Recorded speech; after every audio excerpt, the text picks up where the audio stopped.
I got something brand new today, sequences and series, starting a few days, working on different types of sequences and series are just sequences of numbers, lists of numbers that have some kind of order to them, some kind of pattern. So let's get this going. All right, a couple of notation things first on these first couple of slides. First of all, this is a sequence, all right, 5, 10, 15, 20, 25. Obviously, they're just increasing by 5. More important than that, that is what a sequence looks like, but more important, that is kind of the notation down here. Little a's with numbers that whenever you see A1, that means first term, second term, third term, fourth term of the sequence, fifth term. We're also going to do what's called the nth term, meaning what's the pattern? Well, this pattern is the nth term is just 5 times n, meaning 5 times whatever term you're looking for. 5 times 1 is 5. 5 times 2, 10. 5 times 3, 15. 5 times 4, 5 times 5. It's basically the formula of the sequence, but they're calling it what is the nth term. All right, this is the book definition. A sequence is a function whose domain is a set of natural numbers. Those are counting numbers, 1, 2, 3, 4, 5, 6. The terms of the sequence are like f of 1, f of 2, f of 3, all the way to f of n. We usually write a sub n like we did a second ago, first term, second term, third term, instead of f of n. The number a1 is called the first term, a2 second term. That's what we just showed you a second ago. An is called the nth term. All right. I'm not going to do all of these. It will take us too long. We'll pick a couple. It says find the first 5 terms and the 100th term of the sequence divided by each formula. So let's do the first one. A1, you just plug in 1 for n. Okay, so 2 times 1 minus 1. And you get 1. Watch what A2 is. If I plug in 2, you get 2 times 2 minus 1, which would be 3. The third term be 2 times 3 minus 1, which is 5. See the pattern developing? The fourth term, 2 times 4 minus 1, which is 7. And then to find the 100th term, you just plug in 100, which is what you'd expect. It's 200 minus 1, 199. So it's really all you're doing. That's why we don't need to do all 4 of those. Let me show you one more. But you can see the pattern there, 1, 3, 5, 7. There will always be some kind of pattern. Also notice that pattern is going up by a certain number.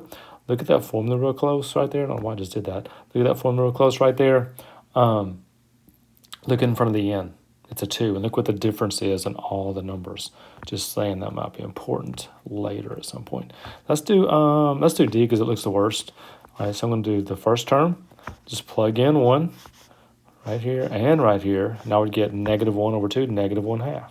Let's find the second term. The second term, you're doing negative 1 squared over 2 squared. Now negative 1 squared is still positive 1, but 2 squared is 4. The third term would be negative 1 cubed over 2 cubed. Negative 1 cubed is negative 1 still. 2 cubed is 8. You see the pattern developing again. The top's just going negative 1, 1, negative 1, 1. Let's do the R4 term. And the bottom's just doubling. Starting with 2 is 2, 4, 8. I'm expecting to get 16 on this next one. Let's see what happens. Negative 1 to the 4th is positive 1. 2 to the 4th is 16. Sure enough, there it is. And if you're going to find a 100th term, you just plug in 100 there. No big deal. Okay, so that's how you use the formulas to find the terms in a sequence. Okay, this one says find the nth term. A little bit more challenging here. Don't have great strategy. Okay, you just got to use your head. I hate to say that. Some common sense and see if we can find something that works.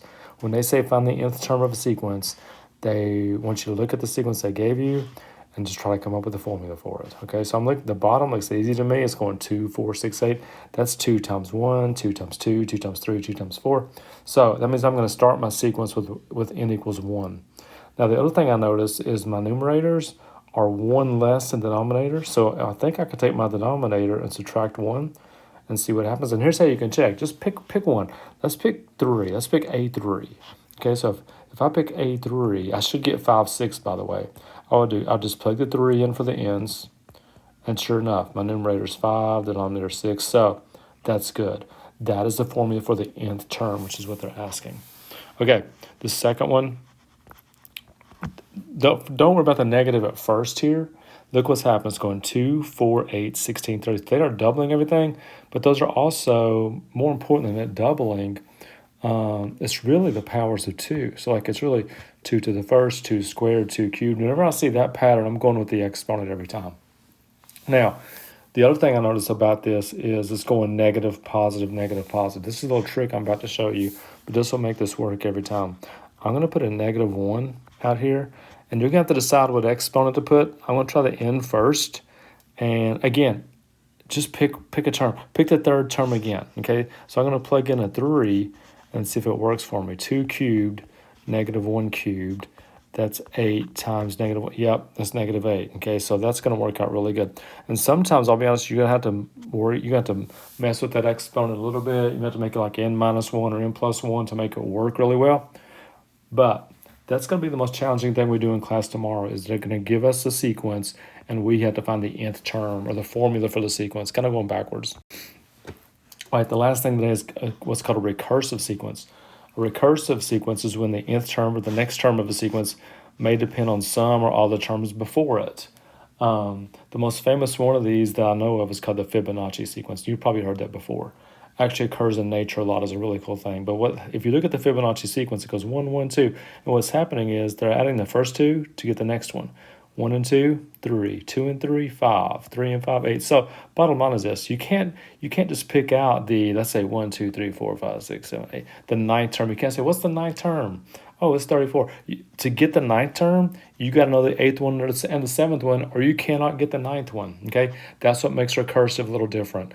The term you're looking for depends on terms right before it. So you're not going to be able to just do what we just did a minute ago. You're going to have to do a little bit of work here. So let me show you one example.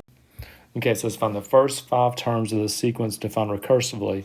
Now, A1 is 1. They will always tell, and you will have to do that too, if you ever have to write one of these, tell what the first term is. You've got to know the first term. Now, notation-wise, right here says AN, that says AN minus 1.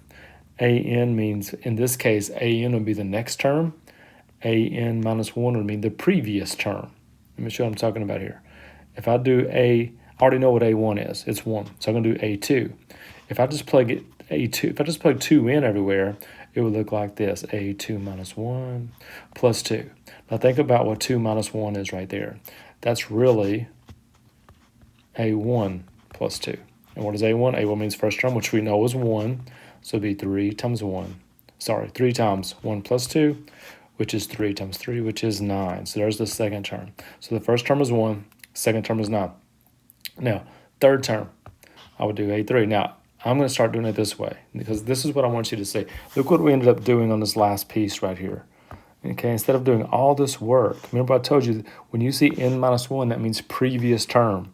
This is the next term. So what this is really saying here is it's saying the next term is 3 times the previous term plus 2. So I'm going to go ahead and just do this. I'm going to go ahead and write this 3 times the previous term, which is 9, plus 2. Right? That's 3 times 11, which is 33. If I'm going to find the fourth term, I'm going to do 3 times the previous term plus 2, 33 plus 2. So what I'm doing is I'm plugging in the previous term into my formula to find the next term. That's 3 times 35, which is 105.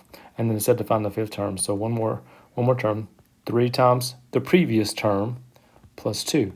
That's going to be 3 times 107, which I think is 321. And if you look hard enough, there's a pattern there. That difference is 8. The difference is 24. The difference is 72. The difference is 216. So they're tripling the difference every time. They're tripling the difference.